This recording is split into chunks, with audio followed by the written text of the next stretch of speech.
और यूक्रेनी हमला इतना घातक था कि इसने रूसी सीमा के भीतर 4000 किलोमीटर अंदर तक रशियन एयरफोर्स बेस को नुकसान पहुंचाया। और कहां-कहां कौन-कौन सा एयरबेस को नुकसान पहुंचाया गया ये आपको बताते हैं। इरकुत्स्क ये एयरबेस है, मुर्मांस्क, रियाजान, इवानोवो, आमूर ये ग्राफिक्स के जरिए आप देख सकते हैं। और ये 4000 किलोमीटर अंदर तक ड्रोन अटैक के जरिए ये 5 प्रमुख एयरबेस जहां पर बॉम्बर तैनात थे। आप समझिए कि उन बॉम्बर के जरिए यूक्रेन को अब तक रूस निशाना बनाता था, लेकिन 4000 किलोमीटर अंदर जाकर उस एयरबेस पर ड्रोन अटैक किया गया और जो बॉम्बर तैनात थे उस बॉम्बर को करीब बताया जा रहा है कि 40 बॉम्बर को तबाह कर दिया गया। और हमारे साथ डिफेंस एक्सपर्ट के मेजर जनरल के सिन्हा सर जुड़ गए हैं और फॉर्मर डिप्लोमेट हमारे साथ दीपक बोरा सर भी जुड़ गए हैं। के सिन्हा सर, आपके पास पहले आते हुए ये जो ऑपरेशन स्पाइडर वेब है इस पर आपका रिएक्शन जानना चाहूंगी, क्योंकि एक लंबी तैयारी के बाद ये बहुत बड़ा एक्शन यूक्रेन की तरफ से लिया गया, लगभग 40 महीने का इंतजार और उसके बाद बड़ी कामयाबी। जय हिंद। नो डाउट ये सबसे बड़ा हमला है। यदि आप एक मोमेंट से यदि आप पूरे जो 2022 में शुरू हुआ अब तक का यदि आप 4 बड़े हमले देखेंगे तो नॉर्थ स्ट्रीम का हमला हुआ था, दूसरा मॉस्कोवा का जब उन्होंने उसको गिराया था, तीसरा क्रच ब्रिज में हुआ था और चौथा क्रुस्क का इन्वेशन जो पिछले साल 5 अगस्त में। ये बहुत बड़ा हमला है और देखिए कहां तक आते हैं और ये पूरा का पूरा प्लानिंग जो 1.5 साल से चल रहा है। यदि आप बेलाया को देखेंगे तो बेलाया जो एयरबेस है वो उसके साइबेरिया में मंगोलिया के ऊपर है, 4500 किलोमीटर के अंदर में। और फिर दूसरा एकदम नॉर्थ में आप जाइएगा तो जो कर्च परसुना है उसके ऊपर में उसका ओलाया एयरबेस है और सारे ये स्ट्रेटेजिक फोर्सेस के बॉम्बर्स का बेस है। इसके बाद एलानवो जस्ट मॉस्को के ऊपर। तो ये देखिए, आप इसकी स्प्रेड देखिए, कोऑर्डिनेशन देखिए और टाइमिंग एक साथ उसको एक्सिक्यूट करना बैठ कर। और सारे जगह मेरा ये मानना है क्योंकि इसकी डिस्टेंस इतनी ज्यादा है, ये यूक्रेन की धरती को नहीं इस्तेमाल किया गया है। इन्होंने इसको सैबोटाज कहते हैं, सबवर्जन कहते हैं। ये एक बहुत बड़ा कोऑर्डिनेटेड वे में उसको फिर ऑपरेट करना। उन इतने कह तो रहा है 41 में, मेरा ये मानना है कि 10 के आसपास उन्होंने बहुत बड़ी एक हिमाकत की है। अब इसका रशिया के रिट्रीब्यूशंस कैसा होगा, देखिए ये तो आप जानती ही हैं कि रशिया बहुत बड़े हमले कर रहा है, खास करके सूमी में, खार्किव में, और बहुत ज्यादा अंदर तक जाने की उसके मेरे ख्याल से इरादे हैं और वो कीव के ऊपर भी आएगा नॉर्थ से। तो ये जो एक इन्होंने हिकामत की है और इनको मिल रहा है, ऐसा अमेरिका से मिलता है क्योंकि यहाँ के जितने भी इंटेलिजेंस जानकारी है वो अमेरिका ही मुहैया करा सकता है, ये यूक्रेन के बस की बात नहीं। दूसरा जो जितने नेटो देश हैं वो भी खुल करके अब सामने। तो देखिए ये जिस तरह हेड कर रहा है एक बड़ी तबाही की तरफ, क्या ये न्यूक्लियर जंग में बदलेगा? ऐसा लगता है कि वो रशिया को चारों तरफ से घेरना चाहता है।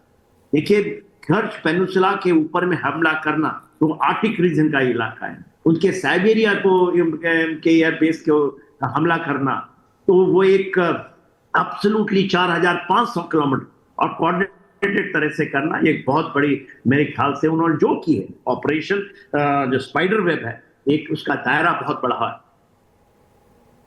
ठीक है, जनरल सिन्हा आ रहे हैं आपके पास और फॉर्मर डिप्लोमेट दीपक बोरा भी हमारे साथ जुड़े हैं। सर, आपके पास भी आ रही हूं, लेकिन बता देती हूं पहले कि रूस के किन लड़ाकू विमानों के तबाह होने की खबर है जिसकी वजह से यूक्रेन इस हमले को बेहद सफल मान रहा है। Tu-95 लड़ाकू विमान रूस को नुकसान हुआ है। परमाणु मिसाइल को पलक झपकते ही मारने की क्षमता थी इसमें। 15,000 किलो बम मिसाइल ले जाने में सक्षम था। 995 किलोमीटर प्रति घंटे की स्पीड से उड़ान भरने की इसकी क्षमता थी। इसके अलावा Tu-22M3 बॉम्बर 7,000 किलोमीटर दूरी तक उड़ान भरने में सक्षम, न्यूक्लियर मिसाइल घातक हथियार ले जाने में सक्षम था। 2300 किलोमीटर प्रति घंटे की स्पीड से उड़ान भरने में सक्षम था, जिसको खत्म कर दिया है, तबाह कर दिया है यूक्रेन ने। A-50 विमान रूस का जासूसी विमान माना जाता है। A-50 3000 किलोमीटर तक लक्ष्यों को मार गिराने में सक्षम है। करीब 3 घंटे हवा आसमान में रहने की इसकी क्षमता है। तो ये वो विमान है जिसमें रूस को नुकसान पहुंचा है यूक्रेन के हमले में, और इसीलिए यूक्रेन ये कह रहा है कि अब बिना किसी शर्त के सीज़फायर होगा तो ठीक, नहीं तो रूस से कोई बातचीत नहीं होगी। तो बिल्कुल ये बहुत बड़ा नुकसान रूस के लिए। और दीपक बोहरा साहब हमारे साथ जुड़े हुए हैं। दीपक बोहरा साहब, एक कहावत है हिंदी में, देखन में छोटा लगे घाव करे गंभीर। ज़ेलेंस्की साहब ने तो यहां मुझे लगता है डोनाल्ड ट्रंप को सरप्राइज कर दिया। पहले तीखी बहस और अब ये दावा किया जा रहा है कि हमने तो अमेरिका को बता दिया था। अमेरिका कह रहा है कि हमें तो जानकारी नहीं थी। धन्यवाद साहब, बहुत अच्छा लगता है जब आपके साथ सुबह सुबह होता हूं। जनरल साहब की मैं बात सुन रहा था, उनकी जानकारी बहुत अच्छी है। फर्स्ट ऑफ ऑल, आप विश्वास करते हैं जो बकवास कर रहा है ज़ेलेंस्की? कितना बड़ा देश है रूस, 250 एयरबेस है उसके पास। मैं तो रहा हूं उस एरिया में सर। ये दिल को बहलाने के लिए ख्याल अच्छा है गालिब, और ये सारी आर्टिफिशियल इंटेलिजेंस जनरेटेड वीडियोस जो हम देख रहे हैं, इसमें कोई सच्चाई नहीं। हाँ, नुकसान हुआ है, उसने कोशिश की है, कह रहा था कि मैंने उनको धोखा दिया। मैं पहले क्या वो शांति बातचीत में कर रहा था, मैंने अपनी ताकत दिखा दी। अबे बेवकूफ, जिस दिन पुतिन का हौसला टूट गया, जहां उसकी पेशेंस टूट गई, तो एक आधा न्यूक्लियर तुझ पे पड़ेगा। और कौन आएगा तुझे बचाने? Who is going to risk nuclear war with the Russian Federation? France, जिसका बेवकूफ राष्ट्रपति कहता है मैं न्यूक्लियर अम्ब्रेला दूंगा। अरे पेरिस जल जाएगा। याद नहीं है हिटलर ने क्या कहा था जब उसकी फोर्सेस वापस आ रही थी दूसरे विश्व में? क्या पेरिस जल रहा है? क्यों नहीं जल रहा? जला दो उसको। इन लोगों को पता नहीं है सर।